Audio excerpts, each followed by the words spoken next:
Hi friends, entry டிவிக்கு YouTube சேனலுக்கு உங்களை அன்போடு வரவேற்கிறோம். நம்ம இந்த வீடியோவில் ஒன் டைம் ரெஜிஸ்ட்ரேஷன் பற்றி பார்க்க போகிறோம். டிஎன்பிஎஸ்சி எக்ஸாமினேஷன் எழுதுறதுல நீங்கள் இப்போ தான் ஃபர்ஸ்ட் டைம் எழுத போகிறீங்க அப்படின்னா ஒன் டைம் ரெஜிஸ்ட்ரேஷன் அப்படிங்கிறது ரொம்ப மஸ்ட். அந்த ஒன் டைம் ரெஜிஸ்ட்ரேஷனுடைய லாகின் ஐடியையும் பாஸ்வேர்டையும் நம்ம ஞாபகத்தில் வச்சுக்கணும். அது எப்போவுமே நமக்கு யூஸ் ஆகும். நிறைய எக்ஸாமினேஷன்ஸ் எழுதும் போதும் கூட அந்த ஒன் டைம் ரெஜிஸ்ட்ரேஷன்ஸ் தான் கேட்பாங்க. வாங்க இப்போ அந்த டிஎன்பிஎஸ்சியில் ஒன் டைம் ரெஜிஸ்ட்ரேஷன் எப்படி பண்ணலாம் அப்படின்னு சொல்லி பார்க்கலாம். ஸோ பேசிக்கலாக டிஎன்பிஎஸ்சியோடைய வெப்சைட் ஃபஸ்ட்டு ஒன் டைம் ரெஜிஸ்ட்ரேஷனுக்கு போகணும். அப்படி நம்ம டிஎன்பிஎஸ்சி வெப்சைட்டுக்கு போனோம் அப்படின்னா அது டிஎன்பிஎஸ்சி இங்கே ரைட் சைட்லேயே ஒன் டைம் ரெஜிஸ்ட்ரேஷன் சொல்லி அப்படி இருக்கும். ஸோ அந்த ஒன் டைம் ரெஜிஸ்ட்ரேஷன் கிளிக் பண்ணிங்கன்னா எக்ஸ்டர்னலாக இன்னொரு வெப்சைட் போகும். அதாவது TNPSC exams.in அப்படின்னு சொல்லி இந்த வெப்சைட்டுக்கு போகும். டிஎன்பிஎஸ்சி இதுக்கு முன்னாடி இருந்த அந்த வெப்சைட்லேருந்து ஒன் டைம் ரெஜிஸ்ட்ரேஷன் தனியாக ஒரு வெப்சைட் போகும். ஸோ இங்கே இதில் நம்ம ஒன் டைம் ரெஜிஸ்ட்ரேஷன் அப்படின்னு சொல்லி கிளிக் பண்ணோம்னா ரெண்டு லாங்குவேஜ்லேயும் பைலிங்குவலாக இருக்கும். ஒன்றா இங்கிலீஷ்லேயும் இருக்கும், தமிழ்லேயும் இருக்கும். டிஃபால்ட்டாக தமிழ் எல்லாமே இருக்கும். இங்கிலீஷ் தான் கம்ஃபர்டபுள் அப்படின்னா இங்கிலீஷும் கிளிக் பண்ணிக்கலாம்.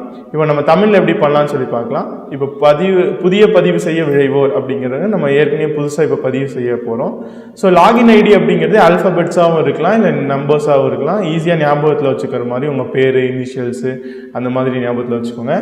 இப்போது நான் இதில் என்ட்ரி தமிழ் அப்படின்னு சொல்லி கொடுக்குறேன். ஸோ என்ட்ரி தமிழ் அப்படிங்கிறது லாகின் ஐடியா வச்சுக்கிறேன். ஸோ இங்கே விடை என்ன அப்படின்னு சொல்லி கேட்பாங்க. இது சும்மா ஒரு கால்குலேஷன் மாதிரி 19 அப்படிங்கிறது இதோட ஆன்சர். ஸோ இங்கே பயனாளர் குறியீடு உள்ளதா அப்படின்னு சொல்லி கேட்குறாங்கன்னா ஏற்கனவே உங்கள் நேம் கொடுத்துருக்கீங்க, இதுக்கு முன்னாடியே ரெஜிஸ்டர் ஆகிருக்கு அதே நேமில் அப்படின்னா அது அவைலபிலிட்டி காமிக்காது, அன்அவைலபிள் அப்படின்னு சொல்லி காமிக்கும். இங்கே செக் பண்ணிக்கலாம், நம்ம பயனாளர் குறியீடு உள்ளதா அப்படின்னு சொல்லி இங்கே செக் பண்ணோம்னா நமக்கு இந்த என்ட்ரி தமிழ்ங்கிற நேம் அவைலபிள் இருக்கும். ஸோ இதை வச்சு நம்ம பாஸ்வேர்டு ஜென்ரேட் பண்ணிக்கலாம். பாஸ்வேர்டு அப்படிங்கிறது 8லேருந்து 15 வரைக்கும் இருக்கிற லெட்டர்ஸாக இருக்கணும். அதில் ஒரு கேப்ஸ் இருக்கணும், ஒரு அட்லீஸ்ட் ஒரு கேப்ஸ் இருக்கணும், ஒரு ஸ்மால் இருக்கணும். அதே மாதிரி ஏதாவது ஒரு ஸ்பெஷல் லெட்டர் இருக்கணும். அட்டாக இருக்கலாம், இல்லை செமிகாலனாக இருக்கலாம், இல்லை ஒரு இன்வெர்டட் கமாஸாக இருக்கலாம், ஏதோ ஒன்று இருக்கலாம். நான் உதாரணத்துக்கு இப்போது நம்பர்ஸ் இருக்கிற மாதிரி 2019 2000 என்ட்ரி தமிழ்ங்கிறத கேப்ஸில் தமிழ் என்ட்ரி தமிழ் அட் 2019 அப்படின்னு சொல்லி கொடுக்குறேன். ஸோ என்ட்ரி டி ஸ்மால் லெட்டராக இருக்குல்ல, டி கேபிட்டல்ஸ் வச்சுட்டேன். ஸோ என்ட்ரி தமிழ் அட் 2019 அப்படின்னு சொல்லி சொல்கிறேன். ஸோ சேம் அதை கன்ஃபர்மேஷன் பண்ணிக்கலாம்.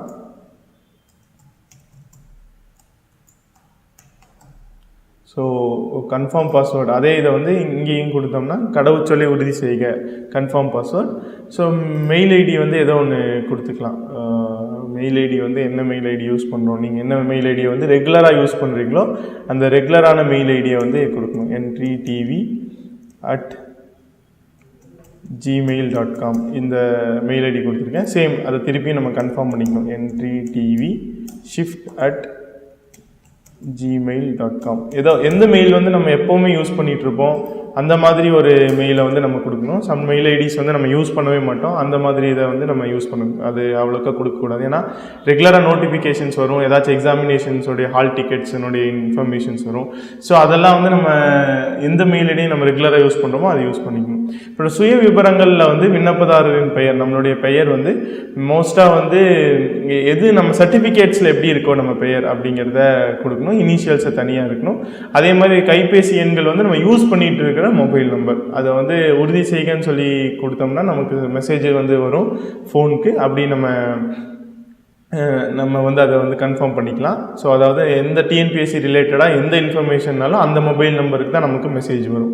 அதே மாதிரி ஃபாதர் நேம், தந்தையார் பெயர், தாயார் பெயர், நம்மளுடைய பாலினம், பிறந்த டேட்டு, பிறந்த இடம், அதே மாதிரி தந்தை பிறந்த இடம், தந்தை எந்த ஊரில் பிறந்தார் அப்படிங்கிறதும் கேட்பாங்க. அதில் டிஸ்ட்ரிக்ஸ் இருக்கும். அதே மாதிரி நம்மளுடைய பிறந்ததில் டிஸ்ட்ரிக்ஸ் இருக்கும். தேசிய இனம் மோஸ்ட்டாக சிட்டிசன் ஆஃப் இந்தியாவில் தான் இருப்போம். அதே மாதிரி மதம், ஃபில் பண்ணிக்கணும். பூர்வீக மாவட்டம், எந்த மாவட்டம் வந்து நமக்கு பூர்வீகம் அப்படிங்கிறது. இன்றைக்கி நம்ம பிறந்தது ஒரு இடமா இருக்கலாம், நம்ம பூர்வீகமாக வேற ஒரு மாநிலத்தில் இருக்கலாம். ஸோ மாநிலம் அப்படின்னாலும் அதர் தென் தமிழ்நாடு கிளிக் பண்ணிங்கன்னா எக்ஸ்டர்னலாக ஒன்று இது ஜென்ரேட் ஆகும். இல்லை அப்படின்னா நம்ம தமிழ்நாட்டுக்குள்ளேயே இருக்கிறவங்க இந்த டிஸ்ட்ரிக்ஸே வந்து இது பண்ணிக்கலாம். ஸோ டேட்டு இதெல்லாம் வந்து ஃபில் பண்ணிக்கலாம். அடுத்தது சேமியன் தொடர். இப்போ உதாரணத்துக்கு இங்கே நம்ம ஃபில் பண்ணணுன்னாலும் அப்ளிகண்ட் நேம் சும்மா என்ட்ரின்னு சொல்லி கொடுக்குறேன். என்ட்ரி ஏ அப்படின்னு சொல்லி கொடுக்குறேன். மொபைல் நம்பர் ஜஸ்ட்டு ஏதாவது ஒரு மொபைல் நம்பர் 7812886644.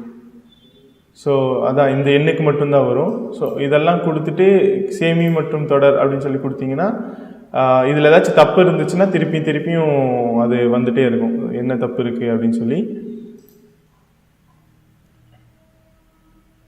இது உறுதி செய்க அப்படின்னா ஓடிபி வந்து ஒன்று ஜென்ரேட் ஆகும்.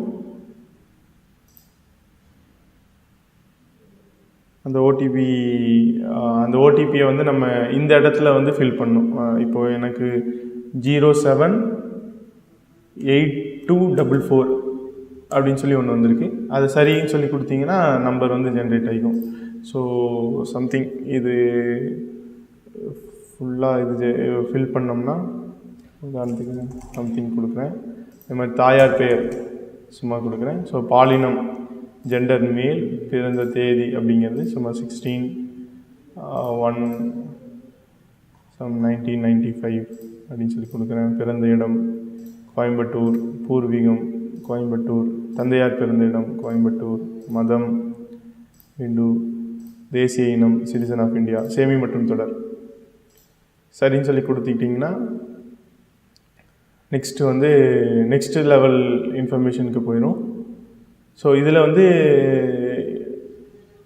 இனிஷியல்ஸ் இல்லை அப்படின்னு சொல்லி கேட்குது. அதாவது ஏதாச்சும் ஒன்றுனா தலைப்பெழுத்து இல்லையெனில் பூர்த்தி செய்ய வேண்டாம் அப்படின்னு சொல்லி கொடுத்துருக்காங்க. அது இல்லாட்டி பூர்த்தி செய்ய வேண்டாம் அப்படின்னு. ஸோ தேவையான விவரங்களை உள்ளீடு செய்க அப்படின்னு சொல்லியிருக்கு. அப்போ சம் இன்ஃபர்மேஷன் வந்து நம்ம மிஸ் பண்ணியிருக்கோம். பார்த்திங்கன்னா இங்கே மேரிட்டல் ஸ்டேட்டஸ், அதாவது க்ரீன் கலரில் பாக்ஸ் வந்தது எல்லாமே வந்து இன்ஃபர்மேஷன் நம்ம கொடுத்துட்டோம். இந்த ரெட் கலரில் இருக்கிறது நம்ம கொடுக்கல அப்படிங்கிறது. ஸோ அன்மேரிட் அப்படின்னு சொல்லி கொடுத்துட்டு சேமி மற்றும் தொடர். ஸோ பயனர் முதற்கட்டம் வெற்றியாக முடிந்தது. நெக்ஸ்ட்டு வந்து நம்மளுடைய விவரங்களில் வந்து கொடுக்கணும். வகுப்புங்கிறது நம்ம என்ன கேட்டகரியில் வருவோம், கேஸ்ட்டில் பேக்வர்ட் கிளாஸா, இல்லை எம்பிசியா, இல்லை எஸ்சியா, எஸ்டியா அப்படிங்கிறது. எஸ்எஸ்எல்சியில் வந்து பள்ளி இறுதி வகுப்பு பதிவெண், அந்த ரெஜிஸ்ட்ரேஷன் நம்பர் சர்டிஃபிகேட்ஸ்லேயே இருக்கும். அதே மாதிரி அந்த எப்போ வந்து ரிசல்ட்ஸ் வந்துச்சோ அந்த மந்த்து, அந்த இயரு, நம்ம சர்டிஃபிகேட்டில் மேலே வந்து ஒரு நம்பர் இருக்கும், சர்டிஃபிகேட் நம்பர். அந்த சர்டிஃபிகேட் நம்பர் இங்கே கொடுக்கணும். அதே மாதிரி பள்ளி இறுதி வகுப்பு கல்வி குழுமம், எந்த இதில் படித்தோம், ஆங்கிலோ இண்டியனா, மெட்ரிகுலேஷனா, சிபிஎஸ்சியா, ஸ்டேட் போர்டான்னு நம்ம எந்த போர்டில் படித்தோம் அப்படிங்கிறது. அதே மாதிரி இது வந்து 10th ஸ்டாண்டர்ட் லெவலில். முகவரி விவரங்கள்னு சொல்லி பார்த்தோம்னா நம்ம அட்ரஸ், ஃபுல் அட்ரஸ் இங்கே கொடுக்கணும்.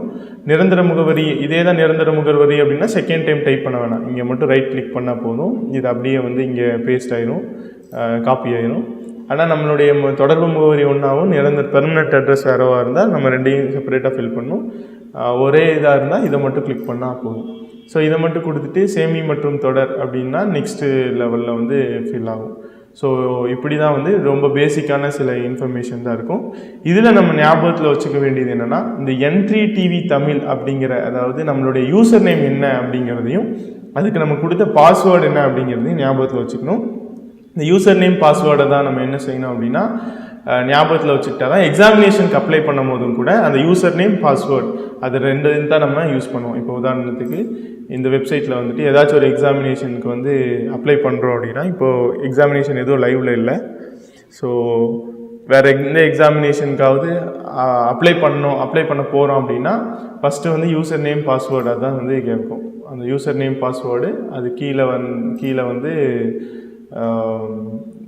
வேறு இன்ஃபர்மேஷன்ஸ் வந்து இருக்கும். ஓகே ஃப்ரெண்ட்ஸ், இதுதான் வந்து ஒன் டைம் ரெஜிஸ்ட்ரேஷன். ரொம்ப ஈஸியானது தான். தமிழ்லேயும் இருக்குது, இங்கிலீஷ்லேயும் இருக்குது. அதில் போய் பேசிக்கான உங்கள் இன்ஃபர்மேஷன் மட்டும் நீங்கள் ஃபில் பண்ணால் போதும். தேங்க்யூ.